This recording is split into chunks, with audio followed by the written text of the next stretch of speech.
welcome back to the show. Now, when I bumped into Hon Goh in the green room, I thought, you are definitely a ballerina. I mean, she walks beautifully. We are joined with a former ballerina with the National Ballet of Canada, and she's now the director of the Goh Ballet Academy. Welcome to have you here. So good to have you here, Hon. Thank you. Great to be in Ottawa. How's our posture? First off, are we doing okay? You're doing well. Shoulders back just a little Shoulders bit. back? There we go. Okay. Yeah. So I'm super excited to be here. It's actually my first time conducting master classes in Ottawa. It's been happening for 3 years across the country, and first year in Ottawa. So I'm really excited to meet all these young dancers tomorrow. That's wonderful. So, master class. Yes. So these are ballerinas. Whereabouts on the spectrum are these dancers? They're pretty advanced for their age, especially. So from the early teens right up until graduation, about 2 levels, and they would have had to have accomplished a certain level in their studies in order to participate. I feel like, you know, it's the point, it's almost like the turning point where you are embarking on the professional path. And I hope to be able to inspire and motivate and give them something to take back to their everyday training. I'm sure you will. I mean, with the history that you have and the experience you have, tell us a little bit about how you became a prima ballerina in Canada.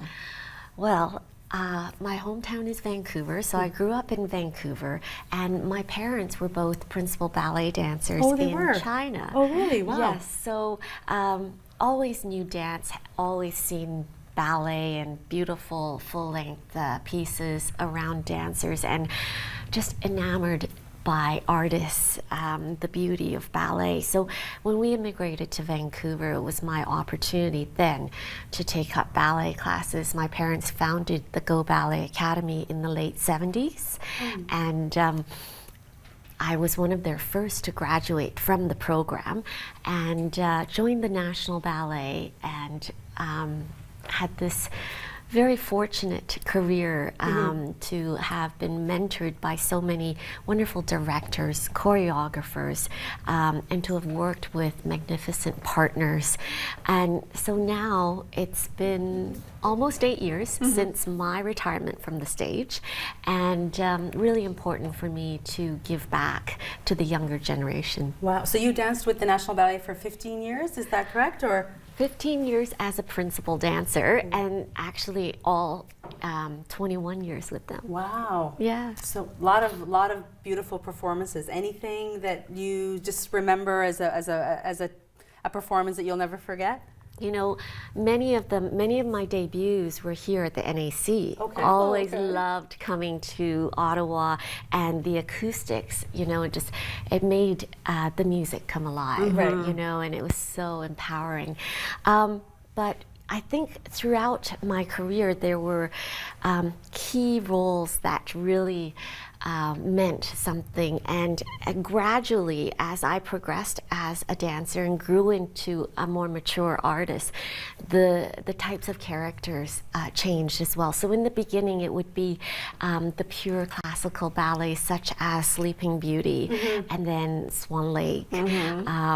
Then I was fortunate to have been given characters with other dimensions where, you know, there could be like the mad scene from Giselle, or tragedy like Romeo and Juliet, you know. Beautiful. And those were the ones eventually that I love to sink my teeth into and to develop and to bring something different to each show. So you're going to give us a bit of a lesson right now. A little bit, bit of a lesson. We might need more of a little bit of a lesson. We'll take a little bit of a lesson. But this is so wonderful because I get to show you guys some of the basic moves that professional dancers have to do every day. So even when you become a professional, you still have to train hard. Right. So you have to go to class every day, get your body warmed up. We rehearse about 6 hours a day, putting lots of repertoire together. The dancers that I train in Vancouver, they're probably putting in anywhere from 25 to 35 hours a week of training, and they're going to be spectacular when they graduate. We might not be spectacular. We might not be spectacular. I'm just hoping not to fall. You know, that's it. Well, let's start with some arm positions. All right. So I'm like the few to start with. So I'm going to have you stand like this, which is croisé. So you're on a little bit of a diagonal, and your shoulders, you know, it's all about the line. So like this way, it was from Louis the 14th, where he said, you know, don't stand here, you look wide. Stand here, and you'll look, you know, elegant and long. Yeah, good, okay. So then this is your first position, which is here. Right? And then we're going to open up to the side, and this is second position. And already doing second, you're going to feel really tall in your back, you know, and pulling your shoulders down, so you're like pushing yourself above your arms. Then when you cross, so you bring your right arm across, and it's going to be the third position. And then when you lift this arm, you're going to turn your head to your audience, and this is your fourth position. Nobody take a picture. And then now finally, this is your classic fifth position. Many of you would know this because you often see a ballerina turn in fifth position. It's Beautiful. that, you know, music box ballerina. Yeah. So we talked a little bit about the different roles just now, and something that you rarely see now are ballets from the Romantic era. So Les Sylphides, Giselle, La Sylphide. It was, you know, those two long Degas tulle skirts, you know. So I'm going to show you an arm position from the Romantic era. So you're going to cross and have pretty hands. That's right. And I always tell the young ladies and that I work with, you know, like petals, making like a flower shape with your hands and petals as the fingers.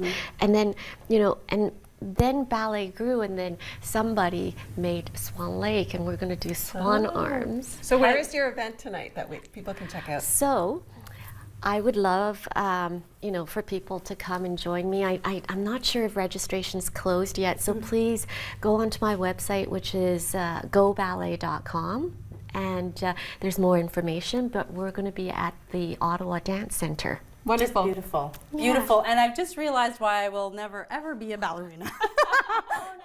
Ever. You did a great job. We are